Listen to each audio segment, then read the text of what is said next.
June 26th is coming fast, and right now, with a brand new Supergirl trailer dropping tomorrow, the director is out here talking about Krypton built from scratch, 9 planets, 5 original languages, a visual scale inspired by the Fifth Element.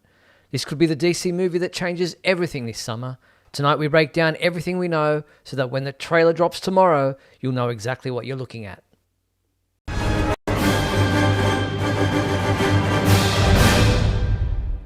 Hello everyone and welcome to Superman Homepage Live, brought to you by supermanhomepage.com, the #1 Superman fan site in the world. My name is Steve Eunice. In this, our March 30th, 2026 show, we're going to be covering all those topics, the Supergirl trailer coming out tomorrow, what the director has said. We're going to be talking about some of the stuff happening in around the merchandise, comic books, and so much more. We'll also be turning to you to take your questions and comments on any particular Superman topic you would like to discuss.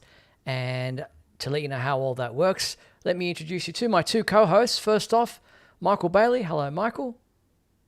Hey. I think you're on this side. Yeah, there he is. And Mark Lax. Hey, Mark. Gotta get used from last week. Hello, gentlemen. How are we both tonight? All right. We're fine. Yeah, excellent. Yeah. I like how you're speaking for each other. That's really good. Michael, how do fans get involved in tonight's show if we have time on the docket? Bribery would help. I mean, if you wanted to send us a couple $1,000s each, just go to supermanhomepage.com/live, press the call now button, or you can scan the QR code that's right next to me with your smartphone. As always, if you're using your laptop or desktop to watch the show and you're using an external speaker to hear our dulcet tones coming through, please mute that if you're going to be on the air, because we're on a bit of a delay and that can screw things up. And if you're going to use your smartphone, remember to wear your headphones or your AirPods or whatever, because there's a crackle when you use the speakerphone. And seriously, if you want to send us some money, I'm not proud. I'm not opposed to any of that. Welcome back, Mark. Last week you were missing. You were feeling a little bit under the weather. I hope you're feeling a little bit better this week. Yes. A little bit, yes. I'm glad to hear it. By the sounds of Michael, you might have given him what you had. Oh, I'm sorry, Michael.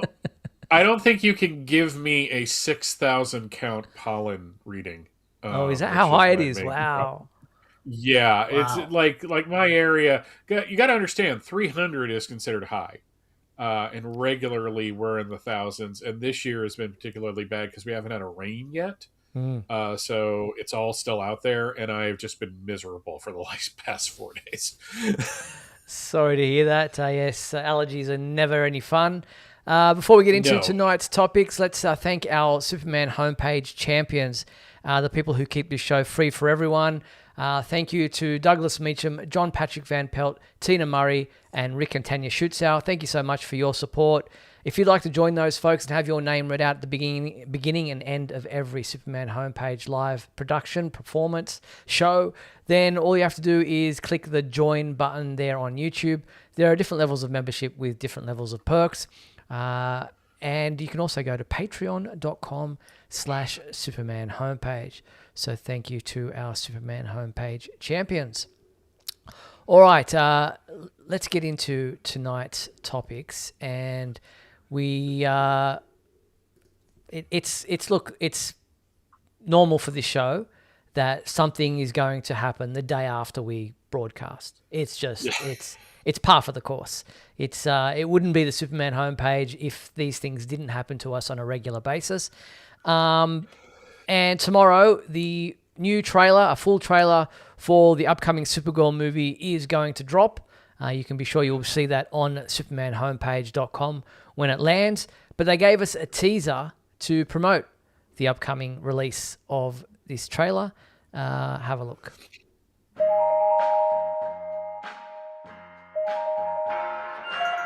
Hey, it's me, Clark.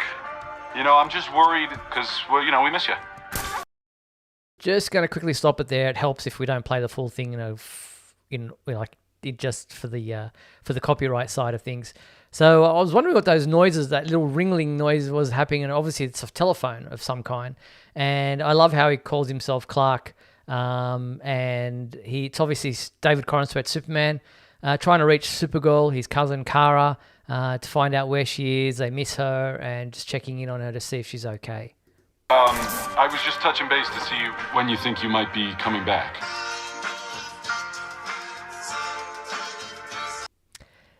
Interesting there that what we see is obviously she's on that spaceship wherever she's going to try to get away from Earth. Looks like a very old-fashioned iPod there that she's got in her possession. Sorry, Mike, I'm just going to unmute you 1 second. Go for it. Oh, okay. Sorry. I just why does Kara have an iPod? Yeah, it's an old one too. And the song they're playing is What Becomes of the Brokenhearted. It's an oldie but a goodie. So obviously she's feeling very melancholy. Yeah, it's I'm sorry, I'm still stuck on the iPod. I mean, I'm just it's like 2026, and she's from a planet that has intergalactic travel, and she's got an iPod. So it could have been worse. It could have been a Zune, which my wife has a Zune, and it still works. So there's that. There is that. All right, moving on.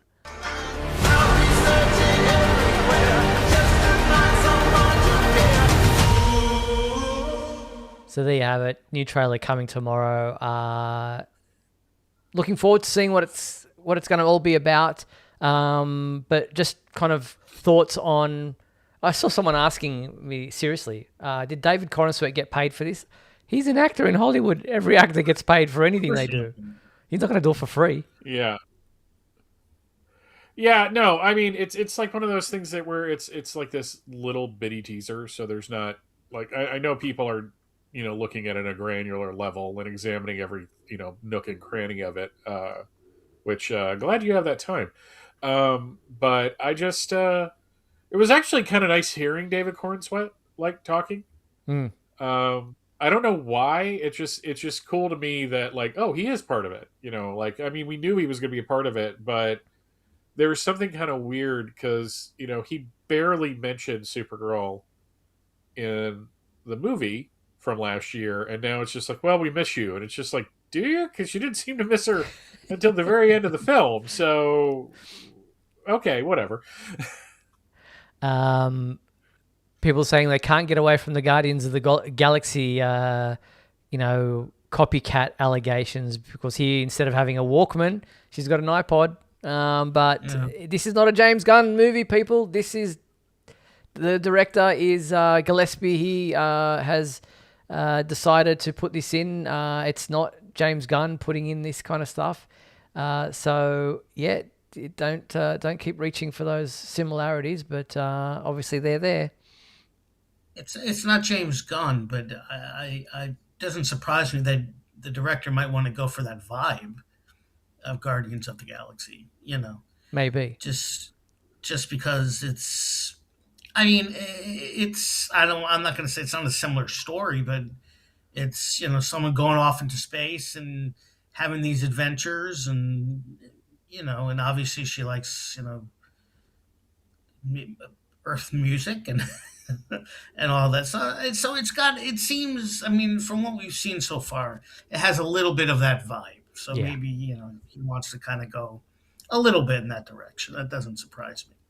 No, it doesn't surprise me either, but it is what it is. So we'll see just exactly if there are any further similarities. But the director, Craig Gillespie, he participated in an interview with Entertainment Weekly, which was also just released today, and made some interesting revelations. Said that that Kara's origin, her backstory, is so fundamental to who she is as a person and what she goes through in her formative years there.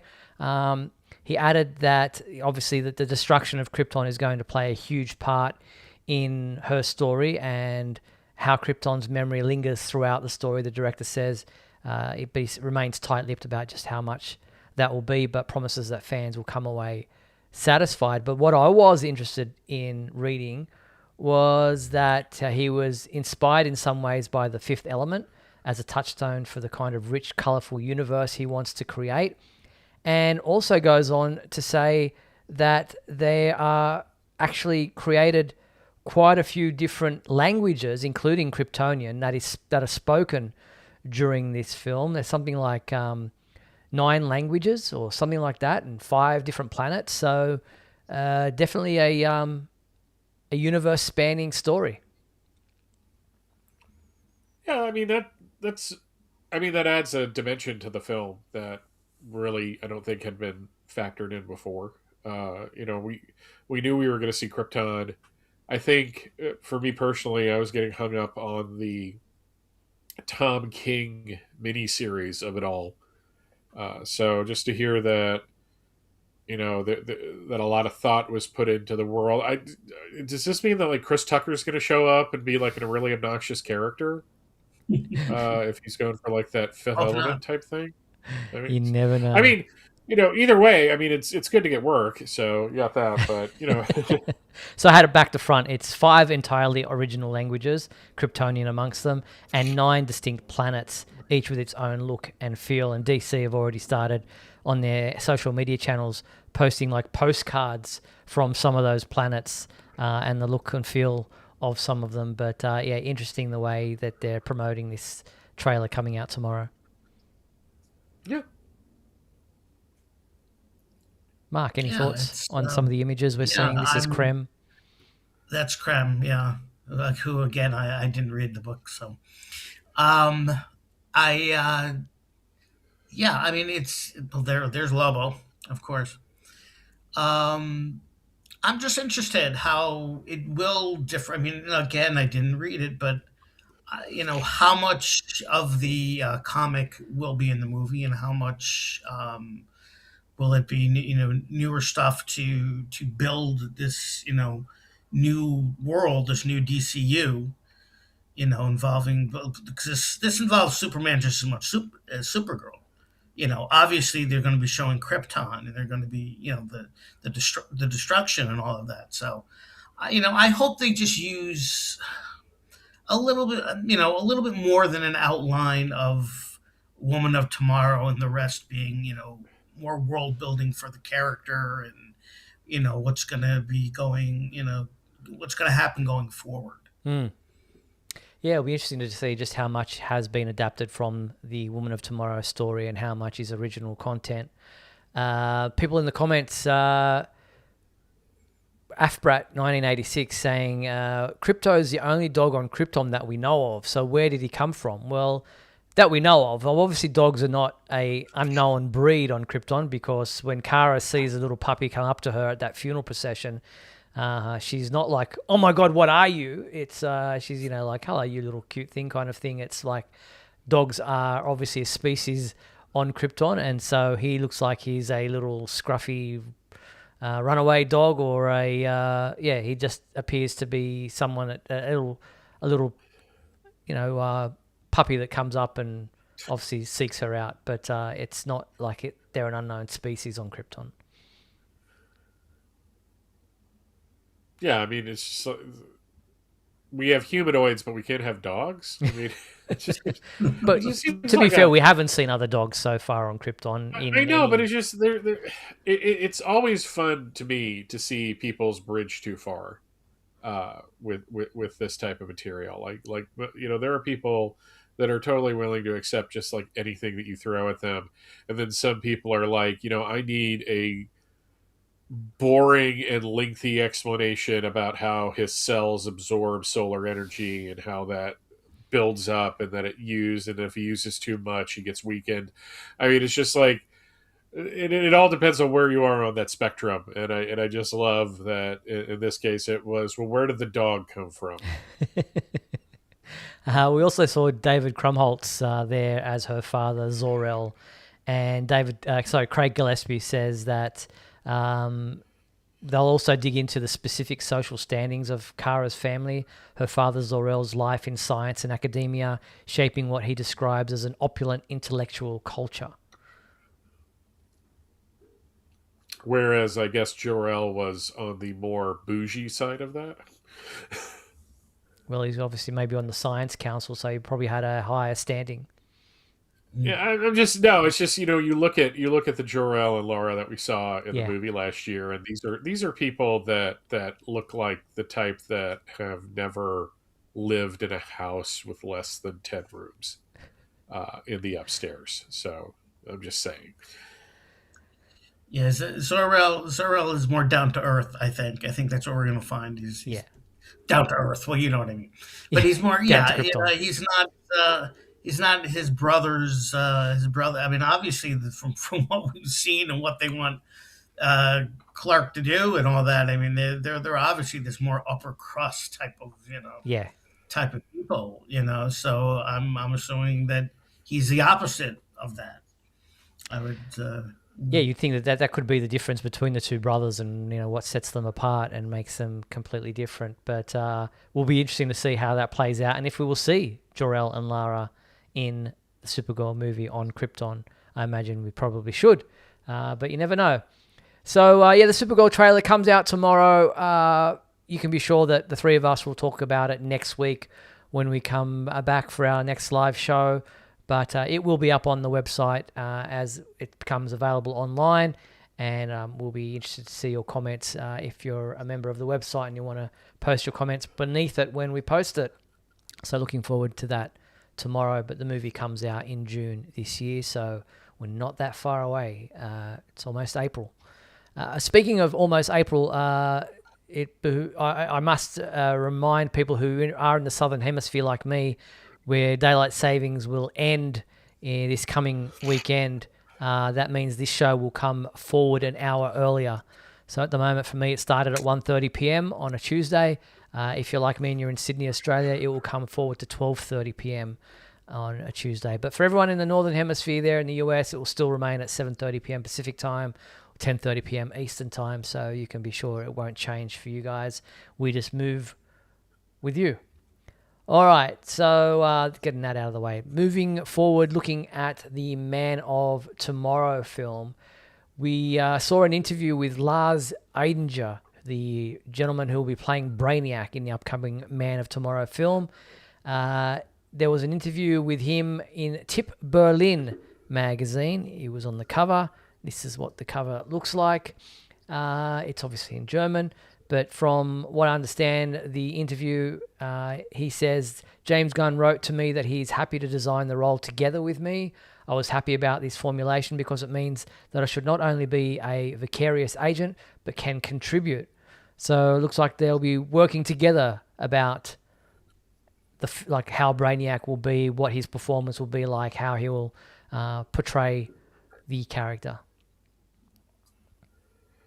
Yeah, I'm kind of fascinated. It's apparently going to be more of a physical role because he's wanting to be in like really good shape. Yeah, he's undergoing a rigorous physical transformation for the part, training 4 times a week. I don't know if that's like an aesthetic thing or if this Brainiac's going to be more physical. I mean, it's just like I don't know if you guys ever read that. Superman Reborn, not Reborn, Superman the new movie script that has circulated for years, and in that, he's cloned into like a body. So I'm wondering if it's going to be something like that, or is it going to be like he's going to be in like numerous bodies? Are we going to get like a physical representation, but like a robot too? I mean, it's just I'm kind of fascinated by that now. It's just kind of curious how it's going to go. Does sound really interesting, doesn't it, Mark? Yeah, I could see that the character, even as a robot, could just be built very buff and and be more physical. It doesn't have to be. We all have a perception of how Brainiac should look. And even though I hadn't actually seen it at the time, Krypton did like the Jeff Johns, Brainiac perfectly, and that would be your movie, Brainiac. But they did that, so they can't do that. So they have to choose some form of Brainiac that hasn't either been done or spoken of or whatever. The AI version, from Smallville and all of that. So who knows how they're going to portray it, but obviously this is going to be a much more formidable physical opponent for Superman. Yeah, exactly. And as Eric Lazaret in the comments on YouTube says Absolute Brainiac has a bunch of clones and uses them to fight. So it could be different cloned bodies and, of different musculature for whatever he requires the character to be. But Man of Tomorrow, scheduled to hit theaters July 9th, 2027. Looking forward to seeing more about Lars Eidinger and his role as Brainiac. Now, if for some reason you haven't seen the 2025 Superman movie on the big screen and you're in Albany, New York, then you've got an opportunity because the Scene 1 Spectrum 8 Cinemas is presenting a special screening of James Gunn's Superman this week, April 4th at 1 p.m., which is Saturday, and then Monday, April 6th at 7 p.m. I don't know why. I don't know how they've, why they bring it back. It's usually I'm seeing Superman the movie being brought back to the big screen, but they're doing Superman the 2025 film in New York. So if you're in Albany, New York, and you want to see it on the big screen again or for the first time, this week is your chance. I was under the impression that everybody on planet Earth has seen the film 10 times now. I thought that's where we were with that. Obviously not. There are some people who I'm seeing on social media saying, I finally saw the new Superman film, and then giving their views on it. So it's obviously still got some eyes that haven't seen it. So they can go see it on the big screen again then, or for the first time. Again, or for the first time, either or. Details are on our website if you need to check those details out. All right. As you guys probably know, I've taken to YouTube and our video channels, whether it be Facebook, TikTok, Instagram, and doing shorts, looking at some like AI videos or debunking other people's takes on videos. I did one this week on a guy's take on Superman's portrayal, and that's getting good traction at the moment, raising some interesting debates. But I wanted to get your views specifically on this one. Because I think that this could be interesting to see what you guys think. Here we go. This scene is not what you think. Not being all romantic like, I recognize you. He's scanning her. He realized there's a Kryptonian baby inside Lois. And this is a moment of someone who's realizing that they're expecting a baby together. And I don't care what anybody says. They go talk about it in private and they just fly off. After this, we see Superman having this internal thing with both his parents quoting things to him. And now it's his turn to be a dad. And his choice to be a good father. His own type of father. I don't care what you say.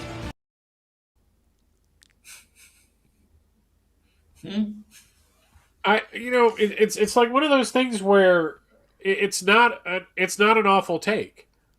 I don't agree with it, but if in that creator's mind, that's that's what she saw or got out of that scene, because it's not like it almost lost me. I will admit on the he's scanning her and he sees that Kryptonian baby. I'm like, I don't know about that, but then she goes on to what it means for him. I'm like, okay, yeah. So there's been some thought into this, and that's. What I'm fascinated. It's interesting that you bring this up because I've been watching a lot of TikTok lately, and please, everyone, stop making me feel like ancient, okay? Because like when these children talk about like this was in the early 2000s, I'm like, guys, that was yesterday. Come on, let's be real about this. But I know what you mean. I saw one where they're asking how old is a person if they're like, what year were they born if they're old? And in like 1995, and I'm like, that's not old. That's 31 almost at this point. But what I appreciate is, even if I don't agree with the take, I appreciate when they put like a lot of thought behind it. It's not just, oh, this sucks, or this is stupid, or, well, obviously it's this, and that's the entire video. Here, she went kind of deep into like the idea of what a father means to this version of Clark, which is a interesting conversation to have. Now, I do believe that Zack Snyder did confirm at one point in time that Lois is supposed to be pregnant with Clark's baby, and that would be something that would play out down the line in his Justice League movies. Like, I don't know if that was just him toying with his audience or if he actually had those plans or what the case might have been. But I'm with you, Michael, when she says he's scanning her and that's what, and he's realizing there's a baby inside. I didn't get that take at all. I was like, no, he's recognizing Lois, and that's what brings him back. Like, because at that point he wasn't really recognizing anybody. It was like they brought Lois. Nobody else knows if she was supposedly pregnant or not. Like Batman or whatever. They brought Lois because she's his touchstone. She's what brings him back to reality. So yeah, I was like, I don't care. The whole part was just, I don't care what you think. I'm not having any discussions on this. Kind of got my goat, but I'm with you. The rest of the thought out process about him wanting to be a good father, what it means to him, that's a legit take. But the whole thing of like he's scanning her, he knows that she's pregnant. I was like, that's a stretch. Yeah, the that thing threw is, me at first. Go, Mark. Yeah. No, I was just going to say that threw me at first when she said that he's scanning her, and I'm like, this is just another crazy Snyder fan, rabbit hole. But she had some legitimate takes on that. I mean, when she said, I don't care what anyone else says, but I hate that. I hate that. I don't care what anyone else says. Isn't that the whole reason you do these videos, is to create debate and so that your comments will then flare up? Exactly. But I don't exactly. And she's probably got a lot of them, even though she doesn't care what everyone because of what says. she said. I'm sure she's commented also on what these people who she doesn't care what they say have said. But she does have, when she's talking about Clark as a father, at least she didn't say it was Bruce's child, Yeah, thank God. So there's that. I mean, the thing is that, and what I have to kind of check myself before I wreck myself, so to speak, is it is really easy for me as somebody who's coming to this material with a pretty deep bench of a background, and then you have people who are just this is their only knowledge of these characters, so they're not going to have and it's not I'm not saying this is like, oh, they're stupid or anything like that. That's not my point at all. Yeah. It's just they're not going to have that same perspective. So from them, because it's all they have access to, it's going to be their take on it. So it's just like, it's why the only time I get upset is when I read takes like this person is like, why do they have to have robots and crypto in this movie? Why can't they? I mean, the post went from all the way of why are we remaking this character again to why are we having these stupid things in it? And I'm just like, yeah, let's dive deep and talk about the seriousness of the guy in the red suit, the blue suit with the red cape that shoots laser out of his eyes, because that's a realistic touchstone to begin with, right? So the dog and the robots, those are your problem there. Yeah, it drives me insane.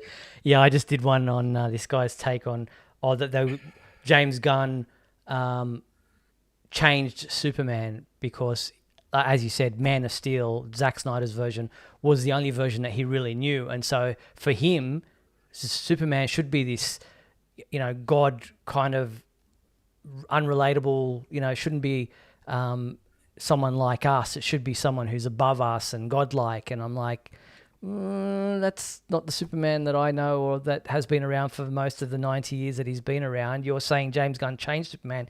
I think he changed back Superman. We changed Superman back to what, has been most of what he's been like in most of the stories that we know of. But anyway, there's a whole video out there, folks, if you want to check it out. It's great. It created some really interesting debate. And if there is a video out there that you have seen that you think needs my or Michael or Mark's pushback on, then feel free to send us a link. We love debunking or debating other versions or other takes or other people's opinions. It creates some great material, so feel free to send them our way. All right, we're going to Or if you just want to get a rise out of us. Yeah. So, I mean, there's that too. I mean, We're not. You will. And you will, exactly. All right, we are at the halfway point of tonight's show. We're going to play a few messages, come back on the flip side to talk about an update on my adventures with Superman for Season 3. Yes, still happening. We'll be back with all that and more right after these messages. We'll be back in a moment with the exciting climax of today's episode. So stand by.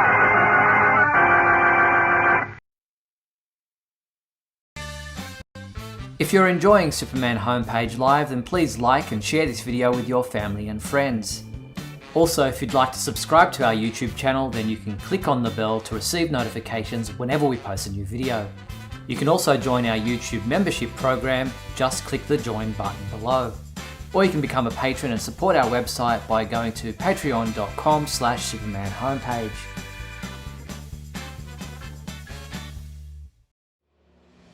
Nearly 90 years of history, but how do you map the entire expansive mythology of this dynamic cultural phenomenon? Introducing Man of Yesterday, Today and Tomorrow. The chronological framework navigates Superman's history month by month. Discover the individuals who shaped the icon, the date of Krypton's tragic destruction, and the day the nation mourns Superman's death. Explore epic milestones, from the groundbreaking radio debut to Richard Donner's cinematic masterpiece that launched an entire era. This is more than a catalogue of dates. It's a roadmap to understanding how myths evolve and continue to shape the world. Go to Amazon to get your copy today.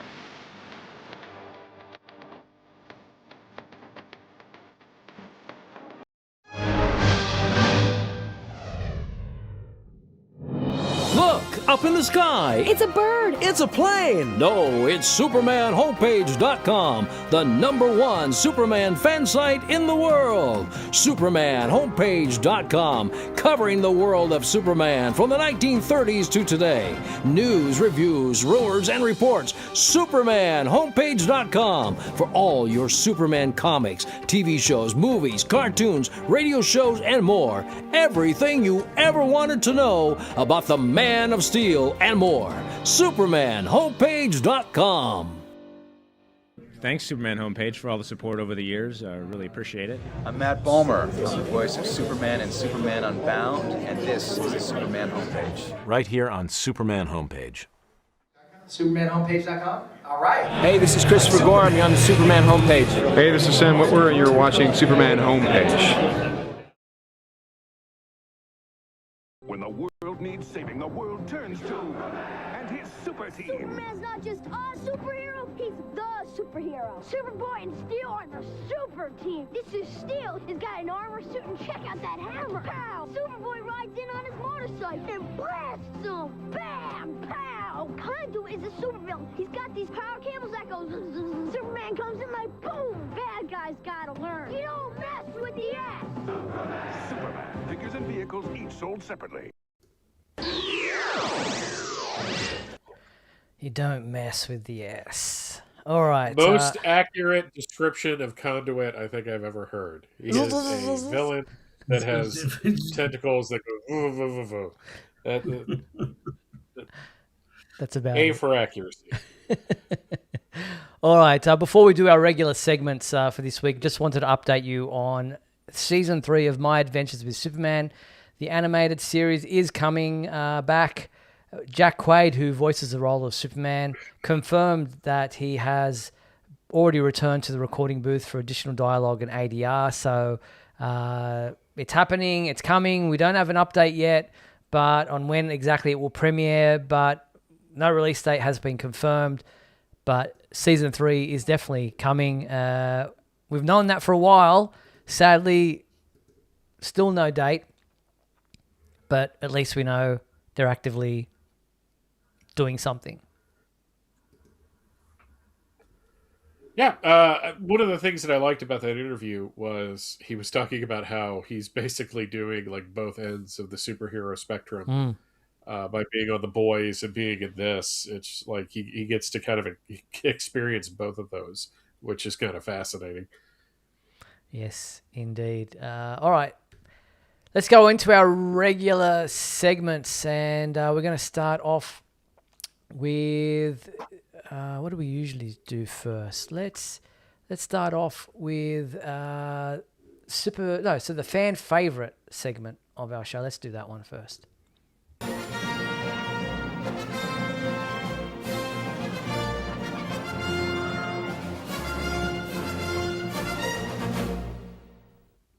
All right, so the fan favorite question from last week, which is your favorite Superman or DC set of trading cards? So we went off the animated series questions that we've been doing recently and jumped on to trading cards.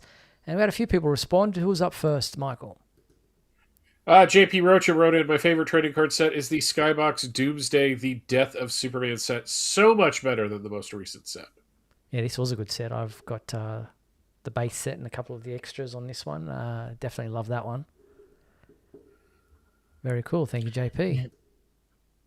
Ryan Ignatius Pratt wrote, my favorite Superman or DC trading card set would be that for the first season of Lois and Clark, The New Adventures of Superman. For years, I had many of the cards, but not the whole set. Then a number of years ago, I was thankfully able to acquire a folder of the complete set on eBay, including all of the cool foil cards. Unfortunately, I had the folder stored away at the moment, so I'm not really able to share a picture or two of it. Nevertheless, finally acquiring the full set was a dream come true for me as a fan of the Lois and Clark TV series. Very cool. Thank you so much. But did they have the temporary tattoos that came in every pack of the Lois and Clark? Very good. But yeah, I have these ones as well. So I've got a pretty big trading card collection. Coming up next was Celeste. And Celeste said, I recently found All-Star Superman trading cards that are reasonably priced on eBay for 99 cents. I have All-Star Superman because I love All-Star Superman because of the colourful design, the inspiration behind James Gunn's Superman film.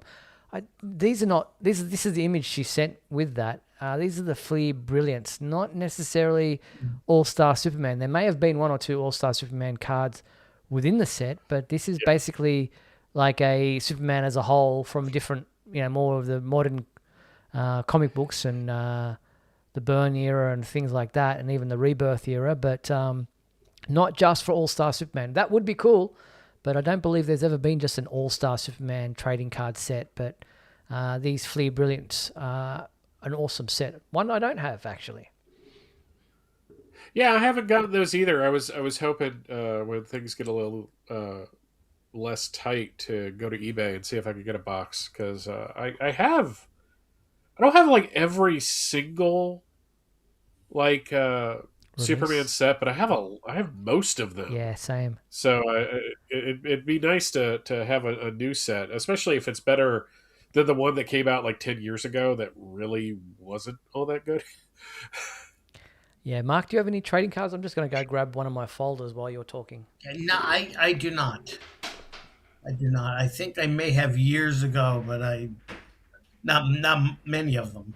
But no, I don't. No, I have way too many. I kept most. I used to have like a really large. Oh, go ahead. Sorry, you were saying, Michael? I was just saying I used to have like a really large collection of like Marvel and DC cards, but a couple of years ago, Marvel cards started going crazy on eBay. So I sold those, but I still have like all of my DC ones. So I don't know if I have a favorite though. That's the weird part, is I can't decide. There were these really cool. I don't think they're in this folder, but holographic ones. Do you remember those ones? Yeah, the Holo series from 36. They were really cool. But I've got this here. So there's this folder. I've got the Christopher Reeve ones.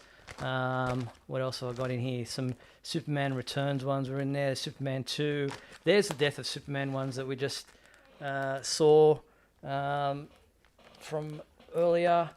There's some other DC ones. There's Superman Returns in there. So yeah, I've got a couple of folders like this that have got heaps of these trading cards that over the years I've either found base sets or collected them and opened them up But yeah, I just always love trading cards. I think they're really cool. It kind of takes me back to my childhood when sometimes you'd find them in, boxes of Kellogg's cornflakes, whatever, like the Indiana Jones and the Temple of Doom. I remember collecting those when they came out in cereal boxes.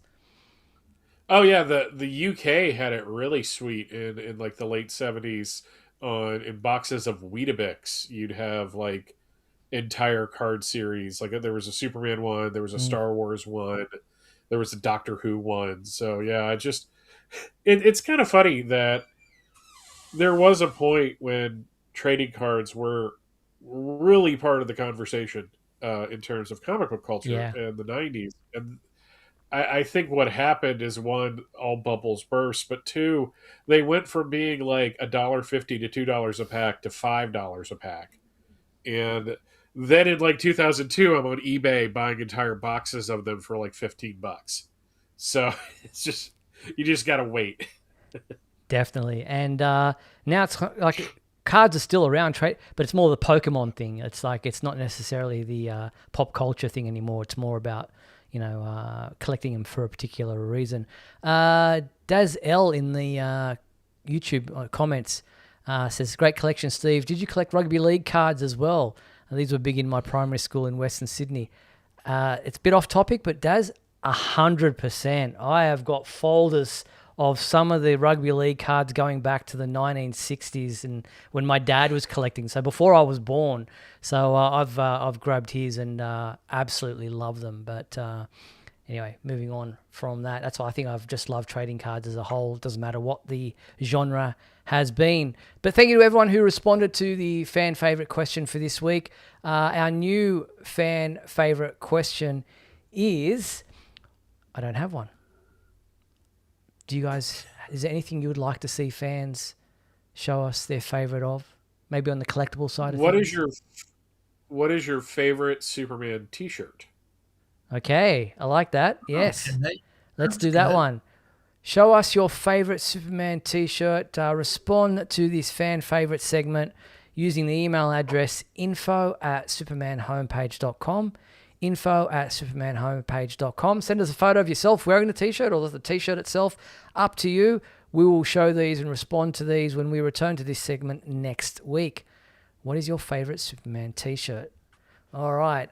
Let's move in to the super secret soundbite, which is, because it's the last show of the month, time to do that one.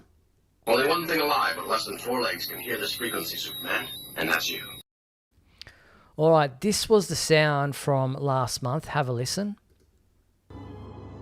But then, without warning, our sister planet, Krypton, was destroyed in a giant chain of explosions. So that was the sound, and it actually came from the Little Girl Lost Part 1 episode of Superman the Animated Series. And we had 2 people guess where that came from. They were Stephanie Logan and Ryan Ignatius Pratt. Congrats to Stephanie and Ryan for guessing where in the world of Superman that sound came from. Let's see if they and more can guess where in the world of Superman this new super secret soundbite originates. American stubbornness. I give you just 10 minutes to remember what you did with those papers, or I will be forced to brighten your memory with fire. So what? Das ist genug. Do you think you know where in the world of Superman that sound comes from? If you do, head to supermanhomepage.com. Under the contact menu, you will find the super secret soundbite entry form. Fill out the form, send your entry in, and we will read out the names of each person who guesses it right when we return to the super secret soundbite at the end of April. So get involved. All right, time for This Week in History, and then after that, we have our fan focus segment with Michael Marino. We'll be back with Michael shortly, but here is another Michael Bailey, doing This Week in History. Come with me now, my son, as we break through the bonds of your earthly confinement, traveling through time and space. All right, got a pretty full docket this week. We're going to 1946, where we have Adventure Comics number 104, now that this is going to start entering the chat more, with the Superboy strip in there. That is yeah, they weren't really taking things seriously at first. And then we have World's Finest Comics number 22, where Superman is being an absolute jerk to Robin over all the great autographs he was able to afford, because Batman has him on a strict allowance and Superman has that reporter's salary. So he was able to go to all of the people at the convention and get them to sign his book. That's probably not what happened, because I don't think they were having stories together at this point. It's just, this is the picture I'm trying to paint for you. 1956, we have Action Comics number 216. I have no idea what I'm looking at here. We also have Adventure Comics number 224, where, God, Jonathan, for the love of God, a refrigerator is not an anniversary present. Why did you just buy her a vacuum cleaner and sleep on the couch? Anyway, So good. 1966. That's my pop. Adventure. Yeah, that's my pop. He's an idiot. Oh, God. Gotta love good old-fashioned misogyny. 1966, we have Adventure Comics number 344, The Super Stalag of Space. You know, nothing says a kid's comic book like referencing German prisoner of war camps. The 60s were a time, yo. Action Comics number 337 also came out this week, and I love every single thing about this cover. Seriously, he's wearing socks. It's great. 1976, we have Action Comics number 460. This is the start of a 4-part storyline that ends. I'm not kidding. I almost said something kind of nastier there, but I'm not kidding. Ends with this character punching Superman back in time so that Superman can be there for the signing of the Declaration of Independence. It's amazing. Carrie Bates, you're a genius. 1986, we have DC Comics Presents number 95, where he teams up with Hawkman. This Hawkman will no longer exist within a couple of years. Yay, post-crisis DC. 1996, we have Showcase 95, number 5, where Thorne teams up with Green Arrow. That was a good story. We have Steel, number 27, where, of course, he has a gun because it's 1996. And Superman number 112, which is taking a very classic cover and inverting it, and I still hate this era. I love the Triangle era. This was where they made some missteps. 2006, we have Action Comics number 837, which is the second part of Up, Up, and Away, which I think went on 2 issues too long. We also had All-Star Superman number 3, which is a really fun issue. I really like that costume design for Lois. JLA Classified number 19, and Superman Batman number 24, nearing the end to Loeb's run on the book. And in 2016, the only thing we had was Justice League of America number 8. But given everything else going on in the Savage John storyline, I think that's okay. In the real world, on March 31st, Action Comics number 252 came out in 1959, and that is important because it was, as you see, the first appearance of Supergirl and first appearance of Metallo as well. And Mark McClure was born on that day in 1957. April 1st, Annette O'Toole was born in 1954, who played Lana Lang and Martha Kent. Sam Huntington, who was also Jimmy Olsen, was born in 1982. And it is the birthday of Steve's favorite character of all time, Mr. McShespedalik. And then on April 3rd, Marlon Brando was, who I'm rapidly sounding like as my sinuses continue to fill up, was born in 1924. And that is This Week in History. There you go. Thank you. A full packed out This Week in History. Thank you, Michael Bailey. All right, we move on now to our fan focus segment where we bring in our guest for this week, our fan focus guest, Michael Marino, who we have seen on the show before. Welcome, Michael. You're muted, Michael. I think you need to unmute yourself. Can't hear you yet. It's always the settings. We'll let you know when we can hear you, but at the moment we cannot hear you. So just check your microphone settings, and hopefully you'll be able to unmute yourself soon. But at this point in time, we still cannot hear you. It's worked in the previous times when you've been on the show with us, but all right, we'll wait. Maybe you can. I think we're doing 1 second. Out. Okay. Take your time. I like like how it's kind of funny when we're on these wider shots. It's like, I've got the posters. You get to see more of Mark's kitchen, and we get to see the actual green screen behind you. Yes, behind you. Yes. I know. It's you're seeing behind the curtain, in many ways. I can, it is what it is. Sorry, guys. All good, Michael. Yeah. All right. We'll call back. Maybe you can hang up and come back. Maybe it will work, Michael, and we'll see how that goes. So if that doesn't work, we'll have to get him on next week. We'll see how that goes. But we'll push on, and we'll wait. I'll wait to hear from Michael in the background. We'll continue on with the rest of the show for the time being. All right.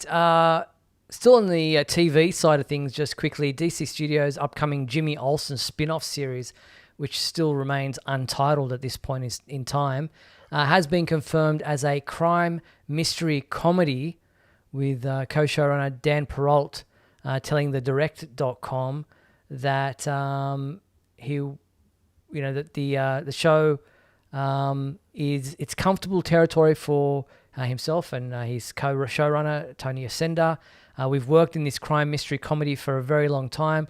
There's definitely tools from that toolkit that we can apply here that I don't think has been seen in the superhero genre thus far. Thoughts? I just think this is the era we're in, where with DC, it's going to be a lot of out-of-the-box thinking in terms of their shows and their movies. And if there's an audience for that, then that's where it's going to go.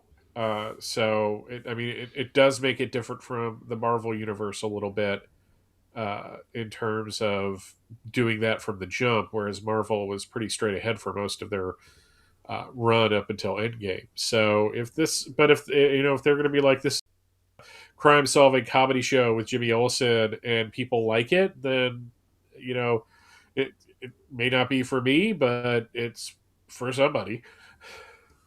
Yep, indeed. Mark, thoughts on this series and the idea of making it a crime mystery comedy? I don't have a problem. I mean, if sort of, on the ground type of, investigating with humor. I don't know. Is the actress who plays Eve Tesma? Yep, she'll be making an appearance, I believe. Yes. Yeah. So, I mean, there goes a lot of your comedy right there. So, but it's going to be, on the ground investigating and foul ups and things like that. It should be I think it'd be kind of fun. Yeah, indeed. All right, we're going to try to bring Michael Marino back in. Let's see how this goes. Hey, Michael. Hello, gentlemen. Can you hear me now? Can hear you now. Yes, welcome to the show. Thanks for being our fan focus person this week. We've got limited time, so I just want to quickly ask you questions like we ask our other guests who come on. Firstly, thanks for being part of the show. But what got you first into Superman? How long have you been a Superman fan, and do you remember how it all started? Well, yes, I've actually I've been a fan all my life. Precisely when I started, that I don't know, but I do remember as a child, my mother would put on the original Superman movie, the Christopher Reeve one, on VHS, and that would keep me entertained for a few hours. And then as I got older in my childhood, I had some difficulty with reading assignments, and so my parents would encourage my reading with Superman comics. And one day I went to a Borders with my parents, Borders Books and Music store, and I wandered into the comic book section. And if you can picture a 7-year-old version of me picking up a random comic and then deciding to read that comic to a 5-year-old random child that was next to me. So my mother was just in awe of that. So Superman helped me to read. Very cool. That's great. Michael, you want to go next? Why do you think Superman continues to be important to you all these years later? I think that I have to quote Christopher Reeve on that one. Please bear in mind, I don't know if this is going to work, but I'm going to read what he said. Yeah, that didn't work. Yeah, you'll have to come back, That Michael. did not work. You'll need to come back for that one and get back on camera. You might have to just paraphrase. I guess, he mentioned that Superman is a friend and that everyone needs. And I can't quote from memory of what he said, but basically he said he's a friend. But to add on to that, from my own words, I view Superman as a friendly giant. He has all these abilities and powers, but he doesn't use them to impose his will on others. He wants to be a friend to everyone. If you think of General Zod in all the Superman movies, Man of Steel, he uses his powers to impose his will. That's not what Superman does. Instead, he values the people that he cares about, and he views the world as precious. Was raised by two kindly farm couple, and they raised him to know what's right and wrong. And with that knowledge, he understands that the powers he has to use them to protect people, good or bad. If it's a bad person, he still has to help the person because they're in need. And that's why Superman means so much to me. It's the best of what I aspire to be, what everyone could aspire to be. That's why I love the character. Well said, well said. Mark, you're next. What's your most cherished memory or collectible? Or both? Well, I have plenty of comics and movies and T-shirts and memorabilia, but two memories come to mind. The first one is about 10 years ago. I went to the New Jersey Comic Fest where Dean Cain had made an appearance, and I got to meet him, and he was really kind, real kind gentleman.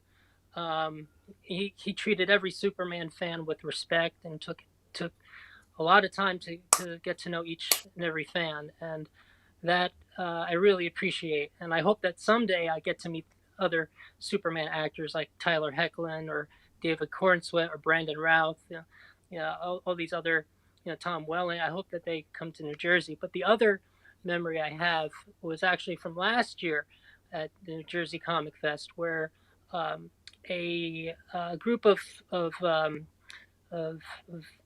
this charitable group that was doing a special viewing of the new Superman movie, and they were doing this charity for veterans and their families. At the time, I was in my David Corenswet Superman suit. I had gotten into shape, and I wasn't as big as David, but they approached me and they said, "Hey, can you play Superman for our minute video advertising for this charity event?" And I said, "Sure." And I had only had one line, and that was, "Is it a bird? Is it a plane?" And then I show up and I said, "Did someone needed me?" And nice. And then they, yeah. Very I think cool. I actually sent you the yes, you did. video on that. You did. That was really cool. But, well, thank you so much, Michael. Really appreciate you being on the show tonight and being our fan focus.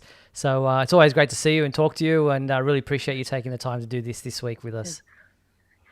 One quick thing. What did Clark Kent say to Jimmy Olsen when he asked him how he was doing? Do tell. "I'm Superman." Ah, very good. I'm Love Superman. it. Thank you so much, Michael. Great to talk to you. Thanks again. All right. Good night, Have a gentlemen. good one. Bye. Bye. Yeah. Bye-bye. There you go. That was Michael. That was really cool.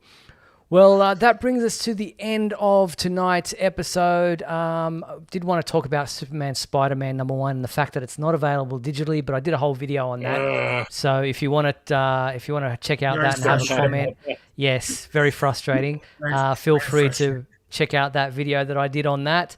There's also some new action figures coming from McFarlane, Beast Kingdom, and also Funko Pops. So check out the Superman homepage. And Wendy's has DC Comics collectibles at the moment. So if you've got a Wendy's near you, the Kids Meal collectible toy series is DC Rides. So check them out as well. All right, well, that's it for tonight's episode. Thank you so much to my two co-hosts, Michael Bailey. Thank you, Michael. Pleasure as always. And thank you, Mark. Thank you, gentlemen. And thank you to our sponsors and patrons, Douglas Meacham, John Patrick Van Pelt, Tina Murray, Rick and Tanya Schutzau. Thank you so much for your support. Now, don't forget, Michael, Mark, and I will be back next week on Monday, April 6th, I think it is, at 7:30 p.m. Pacific time for another edition of Superman Homepage Live. Look forward to talking to you then. Until then, be sure to check out supermanhomepage.com for all your daily news updates on everything surrounding the Man of Steel. I'm Steve Eunice. On behalf of myself, Michael, and Mark, thanks for watching Superman Homepage Live, brought to you by supermanhomepage.com. Good night.